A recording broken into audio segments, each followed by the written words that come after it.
Welcome back, everyone, for another deep dive. This time, we're heading back in time, way back to the 4th century, to follow along on this incredible pilgrimage by a woman named Egeria, who traveled all the way to the Holy Land. And, Wow. as a Catholic myself, I've always been fascinated by the idea of pilgrimage. But just imagine a world without planes or trains or even, reliable roads. Right. Egeria's journey would have been a true test of faith. Absolutely. And what makes her story so compelling is that she documented the entire experience in a letter. So not just like a list of places, Right. She visited. Like an itinerary. Yeah, exactly. But vivid descriptions of the religious practices she witnessed and the emotions she felt. Wow. It's really a window into early Christianity seen through the eyes of a devout woman. Okay, so let's unpack this a little bit. We know her name might have been Etheria, Right. or was it Egeria? What's the deal with that? It's a bit of a scholarly puzzle. Some early manuscripts call her Etheria, but later discoveries point to Egeria.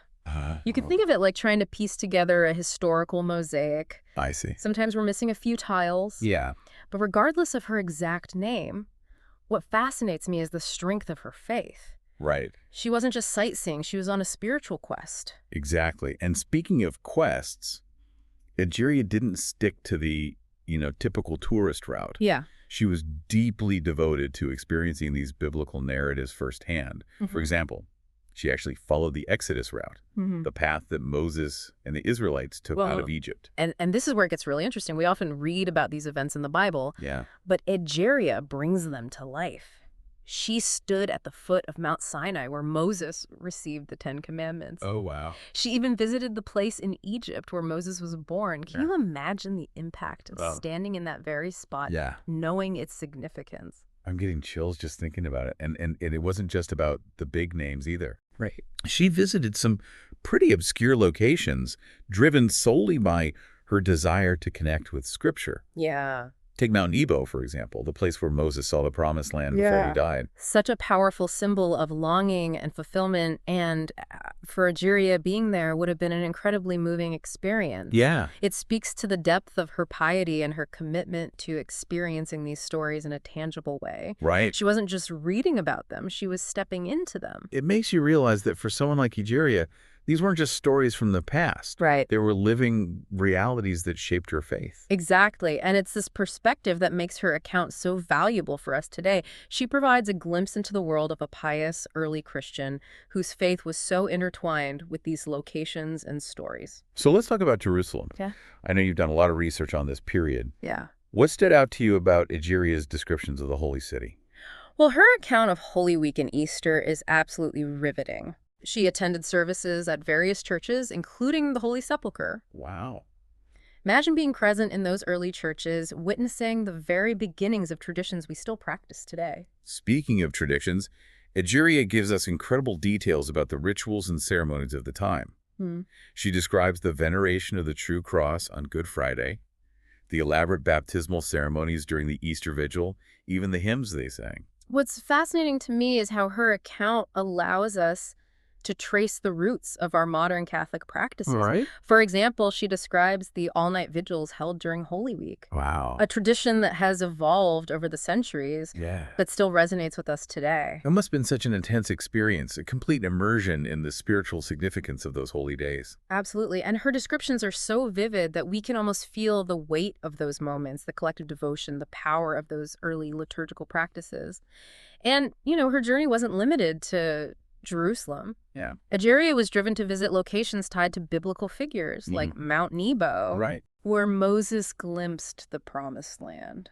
Right. And it wasn't just about retracing the steps of major figures. Right. She also sought out those whose faith endured tremendous trials. Like she journeyed to the tomb of Job. Wow. Talk about a testament to perseverance. Yeah. What I find so inspiring is that she undertook these journeys not out of simple curiosity, but out of a profound desire to deepen her understanding of God's workings through these figures. It speaks to a perspective many of us might find unfamiliar today. We might view pilgrimage as a primarily personal experience. Right. But for Egeria, it was also about engaging with the historical reality of her faith. Yeah. These weren't just stories, they were events that took place in specific locations, and by being present in those places, Yeah. she sought a deeper connection to the divine. And these journeys weren't without their challenges. Oh, absolutely. I mean, we're talking about traveling in the 4th century, Yeah. relying on the hospitality of strangers, navigating uncertain terrain. It really highlights the importance of community and trust in her journey. Absolutely. She frequently mentions the kindness of local monks who provided her with shelter and guidance and information about the sites she visited. These interactions underscore the role of monastic communities in early Christianity, not just as centers of spiritual practice, but as vital hubs and a network of support for pilgrims.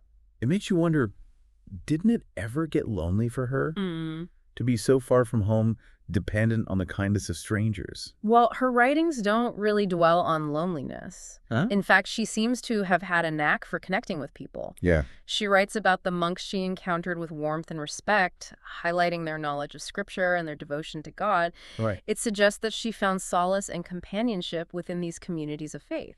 One place I'm particularly interested in is Edessa. It's not as well known as Jerusalem or Mount Sinai. Right. But Egeria's description of it really captured my imagination. Yeah. Edessa was a significant early Christian center, and for Egeria, it was a place where history and legend intertwined. It's where she learned about the fascinating story of King Abgar, who supposedly corresponded with Jesus himself and received a miraculous image of Christ's face on a cloth. It's such a powerful story, the idea that Christ's image could heal and offer protection. I can see why this legend would have resonated with early Christians. What are your thoughts on the role of these types of stories in shaping early Christian faith? That's a great question. It's important to remember that for people like Egeria, these legends were deeply intertwined with their beliefs. They saw them as evidence of God's power and intervention in human affairs. These stories weren't simply entertainment, they were woven into the fabric of their understanding of the divine. So it wasn't about separating fact from fiction, but rather about finding spiritual truth within these narratives. And for a Catholic audience today, it's fascinating to see how these legends, even if considered apocryphal, still offer insights into the beliefs and values of early Christians. They add another layer of meaning to our understanding of the faith's development. One thing that strikes me about Egeria's writing is her constant reference to Scripture. It's like she's having a conversation with the biblical text, using it to interpret the places she visits and the events she witnesses. It's a beautiful example of how Scripture was woven into the very fabric of early Christian life for Egeria. The Bible wasn't just a book to be studied. It was a living guidebook to her journal. She used it to make sense of her experiences and to deepen her connection to God. And her descriptions of the Holy Land are so vivid. They are. You can almost feel like you're there with her. She talks about the terrain, the climate, even the smells. Right. I can't help but feel a sense of connection. Yeah. Imagining myself walking those same paths centuries later. That's the power of her writing. She brings the past to life, allowing us to experience the Holy Land through her eyes. And for a modern-day Catholic, it's a powerful way to connect with the roots of our faith. It really makes you think, in today's world with travel so accessible, it's easy to take pilgrimage for granted. But Egeria's journey reminds us that it's not just about reaching a destination. It's about the transformation that happens along the way. That's a great point.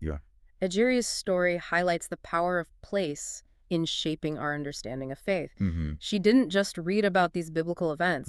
She experienced them in a tangible way, walking the same paths, touching the same stones. Like her faith became embodied through these experiences. It wasn't just an abstract concept. It was rooted in the reality of those sacred spaces. Exactly. And while we may not all be able to make a pilgrimage to the Holy Land, Egeria's journey challenges us to think about how we can find those sacred spaces in our own lives. So it's not just about physical location, but about finding those places, whether it's a church, a quiet spot in nature, or even our own homes where we can feel a sense of connection to something larger than ourselves. Precisely. It's about creating those spaces where we can step out of our everyday routines and open ourselves to a deeper spiritual experience. Another thing that strikes me about Egeria's story is the importance of community. She was constantly relying on the kindness of others, monks, bishops, fellow pilgrims. Right. It reinforces the idea that faith isn't just a solitary pursuit. It's something we share and nurture within a community. I completely agree. Her journey highlights the interconnectedness of the early Christian world, the way people relied on each other for support, guidance, and fellowship. And that's a message that's still so relevant for us as Catholics today. Yeah, we need those communities of faith. Yeah. Our parishes, our families, our friends to help us grow, to challenge us, and to remind us that we're not alone on this journey. And it's not just about receiving support, it's about giving it as well. Wow. We each have a role to play in creating welcoming and supportive communities for others, just as the monks welcomed Egeria into their midst. That sense of shared faith, of being part of something larger than ourselves, really shines through in Egeria's account. And I think it's something that draws many of us to Catholicism in the first place. Absolutely. It's a beautiful reminder that our faith isn't just about individual belief, it's about belonging to a living tradition that connects us to generations of believers who came before us. And speaking of tradition, I'm struck by how Egeria's journey resonates with the idea of pilgrimage that's so central to our Catholic faith.